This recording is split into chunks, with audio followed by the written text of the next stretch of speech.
two things that occur to me, Kate, when you're talking is that one, it requires a kind of quite significant shift of consciousness, a significant shift in the way that we live life. By shift of consciousness, I mean becoming aware of plastic and the consequences of plastic, and that we're valuing convenience over durability, which for me is a kind of a disconnection. There's a sort of a spiritual disconnection from our environment, that we see ourselves as atomized individuals, and we're detached from the consequences of our actions and the consequences of our lifestyle. This is evident in other areas. There's also, I feel like, a kind of almost futility in trying to address a problem of such scale, I feel. And although, of course, with matters like this, a transition can occur kind of instantaneously. When I think about what a truly radical political movement might look like, I suppose it would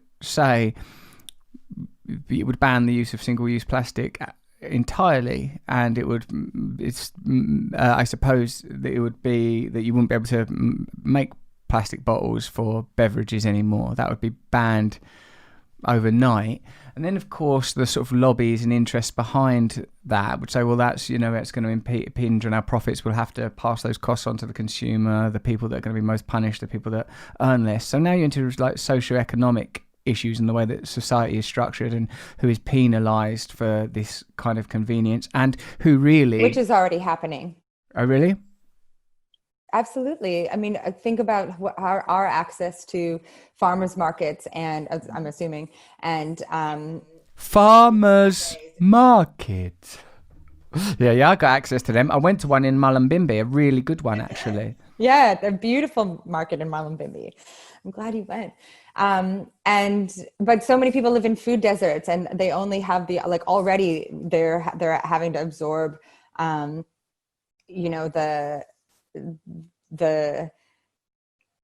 mean, we have access to so much fresh food, organic food. We have so many options. We can buy bulk. We can buy things that are plastic free. But many people don't have these options at all. They're in a food desert. They can only get plastic wrapped food. They can only get canned food. They can only get plastic wrapped vegetables that aren't even in season or grown in this area. They can rarely even get fresh food. So this is already a problem. Many places in Southeast Asia or Africa, they used to have these bulk corner stores in their villages where they would go and get, fill up on soy sauce and bring it home. Now it's all sachets, these little tiny plastic sachets that are mixed material, plastic, metal, more plastic, that would never be separated and recycled. Like you said, we know that recycling is a myth. Less than 9% of any plastic that's ever existed has even been recycled. And I think that's high. I highly doubt that's been recycled. And I think even recycling is a misnomer. We need, every plastic can't be recycled. It gets downcycled, sure, but it's not being recycled into something of equal value.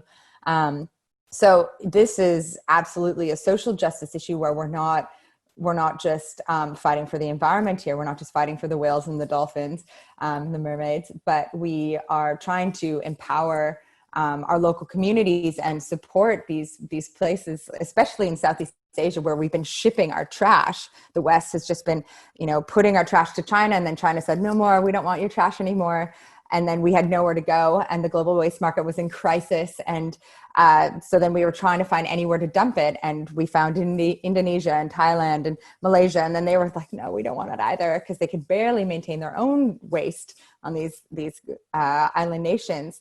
And then they get blamed. The plastic lobbyists in the US, for example, when they're trying to counter plastic ban legislation, they say, no, this isn't us. This is Asia's problem. But when Asia, it's all of our trash that's leaking from these island nations. So is this a class issue already? Absolutely.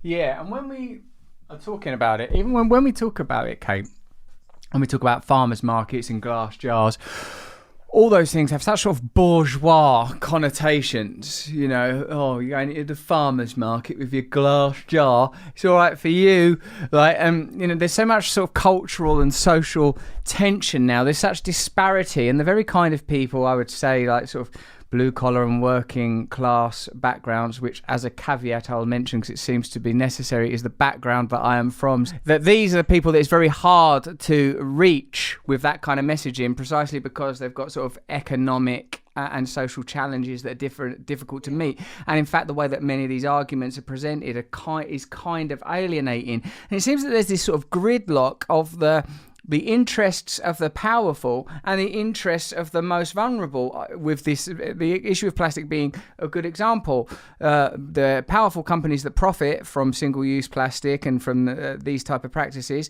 and the necessity for cheap goods for people at the bottom of the social ladder, in any particular nation. So you can see that even an issue as seemingly as, I know it's not niche in terms of its consequences, but at least it is an issue. It's not like we're not talking about gender equality, racial equality, or, we're talking about plastic. Even this has sort of massive connotations about the way that society is organized. Absolutely. And so many things, like, and is it up to the bourgeois because they have the resources? Is it going to be quick enough for them to level the playing field so that the more vulnerable finally have access to these things like farmers markets and bulk food? Are the bourgeois, are these farmers markets of Mullumbimby going to make it, create more demand and thus lower the price so that it's more accessible in time? Who knows? Hopefully, I'm banking on it.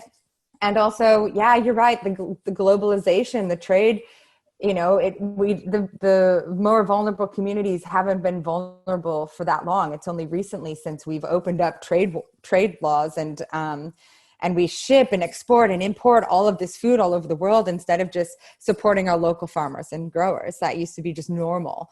And now it's like this bourgeois thing to go to a farmer's market with your glass jar and your straw basket. That is absurd, but that is the upper class thing to do when that was just like the normal way of life. And it's because we send our apples all around the world, and those apples, exported and imported apples, are cheaper. That's the cheaper food than just the local organic food.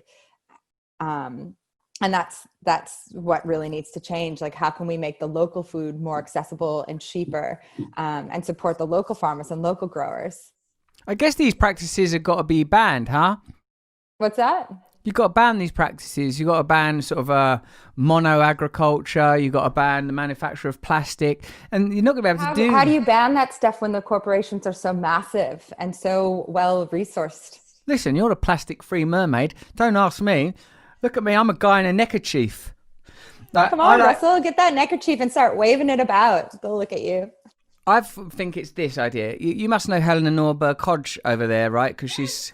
Love Helena. I'm in a beautiful women's gathering group with her right now discussing local food movement. Bourgeois! Yeah. Women's circles. We've been doing this for centuries. No, it's beautiful. In fact, my wife participated in sort of, I know it's a very conscious and awakened community around sort of, I don't know, women's politics and female identity and stuff like that over there. My wife and our friend Tilly went to stuff like that over there. And I'm friends with Helena Norberg-Hodge, and I think she's a great teacher on the subject of local economies. And in fact, these are, in a way, I say these ideas have been around forever. These are the ideas that are closest to our anthropological origin. It's only at the point where you start to try to centralize resources in order to generate more profit and to create hierarchies that you break away from, grow food for the community that's there, eliminate the travel, except that you can't have strawberries in the middle of December or vice versa when you're in your country. Eat seasonal food. It's all sort of, these things are good for you anyway. Eliminate things that enhance the growth of the crops, and recognize that with an awakened global community, in the event of food shortages,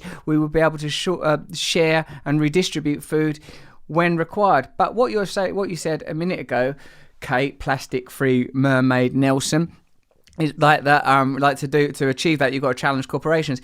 I feel like, what kind of issues are a significant number of people going to rally around? If you look at what's going on in America at the moment, most people are, disenchanted with Donald Trump. Most people aren't that excited about Joe Biden.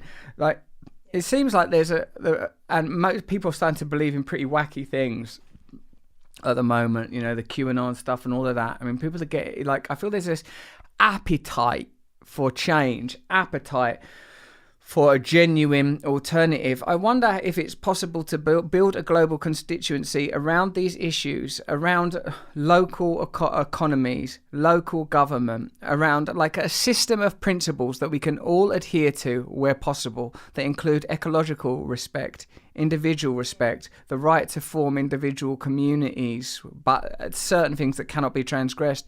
It seems paramount among this is the dismantling of these powerful economic interests that have destroying the planet as part of their business model. Yeah, beautifully said.